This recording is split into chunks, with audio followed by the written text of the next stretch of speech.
I'm Andromeda Yu, and this is part 4 of 30 Years in the Golden North.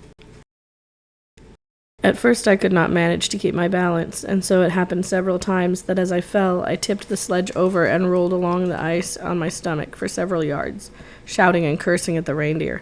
Then I had to collect my belongings, which had been scattered along the ice in all directions. Later, of course, I learned how to do it, and it was equal to the occasion, even on very bad ice, as long as the ice on the higher level did not project upwards, for in this case it was necessary to choose a different method of traveling, which I also learned later on, and of which I will give an account in due course. On the southern shore of St. Lawrence Island, I met with the first Eskimos. I was pleasantly surprised. They were nice, law-abiding fellows, all dressed in furs. Some of them knew Russian well and took a great interest in my journey.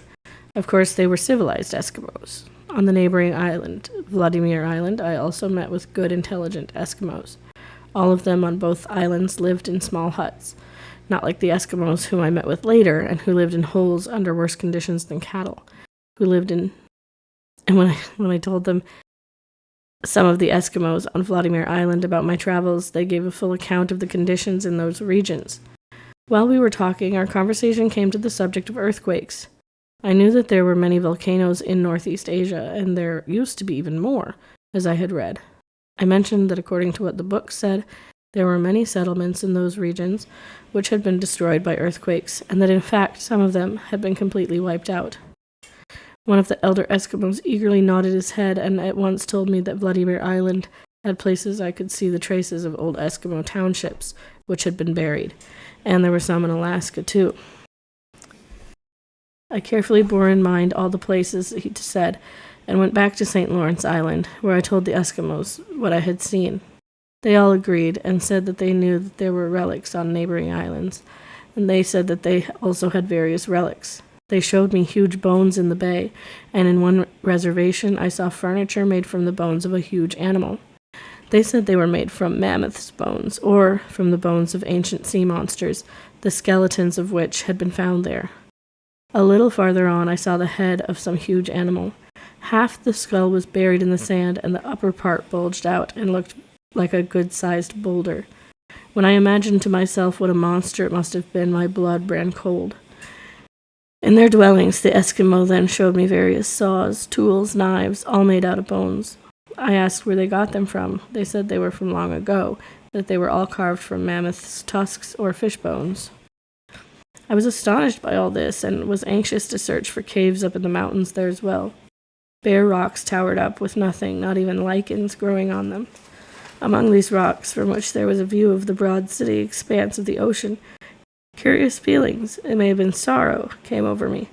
But I reminded myself that I must put up with these conditions and get used to these surroundings, for higher up in the north there would be perhaps nothing but ice, and sometimes I should welcome even a bare rock as a pleasant change in the midst of an icy wilderness.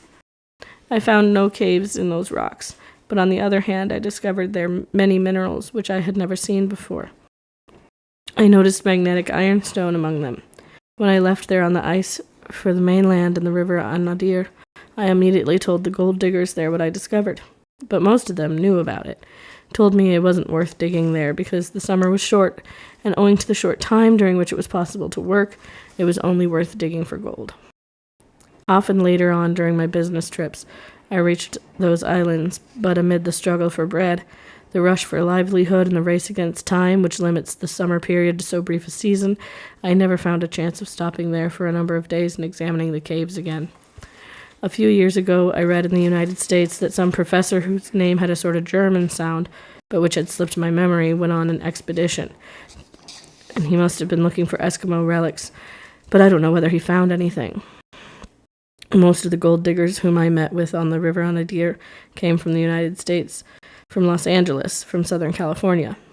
Between the gold mining here and in Alaska, which I became familiar with later on, there was a great difference.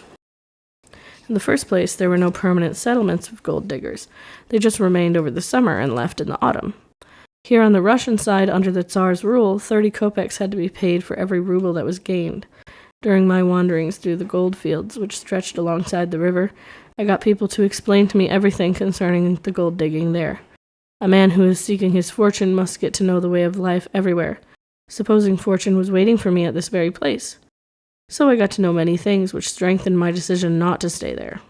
The gold diggers explained to me that the Russian government was defrauded to a terrible extent because they could not often send their officials and employees to such a godforsaken spot. Every autumn, the gold diggers simply cleared out with all their gains, and nobody paid any taxes.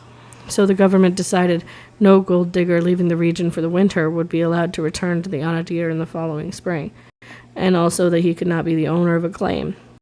Of course, the government did not get the better of such artful fellows as the gold diggers were. They just carried on as before, only the difference being that 2 or 3 comrades would throw in their lot together. One of them became the owner, not only of his claim, but the ones bought for their money, and there he worked for himself and for them, while the rest of his comrades went gold digging somewhere in Alaska. In the autumn, the gold digger cleared out. Of course, he would not be allowed to show his face there next spring, but then another of the 4 comrades would come. After 4 years, when it was the first one's turn again, either everything had been forgotten amid the state of affairs that prevailed there, or else they started digging in an entirely different place. The work there was not hard. The gold diggers simply dug trenches, in which they washed the gold out direct.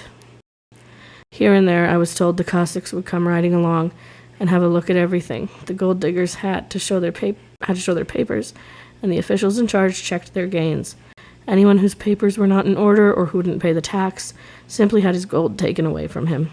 They stood no nonsense from anybody. The gold diggers told me that political prisoners often escaped to Nome in Alaska along the river Anadyr and along the shores of Vladimir Island and across the frozen sea. Many of them managed it, but the majority perished because they needed good reindeer to get across the sea and reach the American shore, which was 40 hours' gallop from there. Just when I was on my way from the St. Lawrence Island to Anadyr, I heard about 2 lovers who were supposed to have escaped from a convict station and disappeared somewhere hereabouts. There was one civilized Russian who, for hours at a time, told me about the terrible hardships which such fugitives had to undergo. And at St. Lawrence Island, there was a large Eskimo reservation, where I heard that the refugees were always kindly received and well looked after. He told me the Eskimos were extremely kind folk, that they would let me have all I wanted and would do everything for me, if only I could manage to make myself understood to them a little. He said that they had good memories, and from generation to generation told each other all the things that had happened there in recent times. 40 or 50 years ago, there had been a small coasting station in St. Lawrence Island.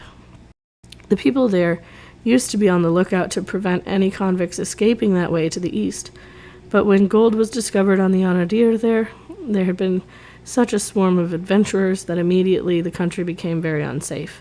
Apparently it had often happened that the whole of the Cossack garrison was murdered, for the Cossacks had provisions which some of the gold diggers did not have, and besides, an adventurer is better pleased when there is no representation of law and order far and wide.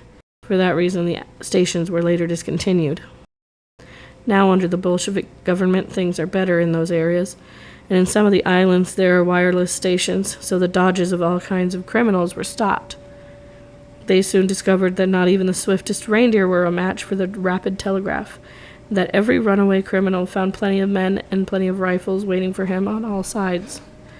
The gold diggers, who could have found their way blindfolded about this strip of Asia and the islands on the North Shore, gave me such a close description of the rest of the journey that at the earliest moment I set off, without any misgivings, for the island of Kolyuchin again. I found that I could move along to the west from islet to islet, always keeping close to the shore, so that in the evening I could get back there and let my reindeer loose on the tundra. In this way I should be able to cover a great deal of ground every day. On the extreme west I was told I should reach the Bear Islands, but that I should not be able to get to the islands of New Siberia, because from there it takes many, many days across the ice, and my reindeer would not stand the journey. So I set off for Kolyuchin, and from there across the ice along the shore westwards. Day after day we flew along like the wind. I was always glad to find the tundra in the evening and give my reindeer a chance to graze.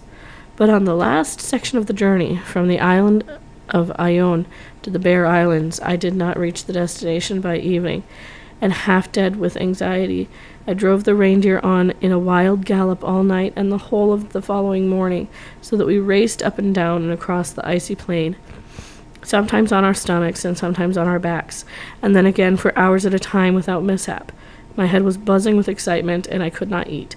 But as soon as in the distance the bluish rocks of the bare islands began to show themselves a little plainly, the tired and hungry reindeer redoubled their speed, and gathering together all their strength for a final effort, managed to reach the shore where the open tundra lay. When the sledge came to a standstill, and the reindeer at once began to graze peacefully, I must admit I threw my arms around them, and in a loud voice thanked heaven for my good fortune. For throughout the journey, what had worried me to death was that one or other of the reindeer would roll over and refuse to go any farther. That would have been the end of me, a miserable death, and what is worse, at the very place which was to be the end of my journey across the mainland, and the beginning of a farther journey to the unknown icy deserts, toward that mysterious spot known as the North Pole.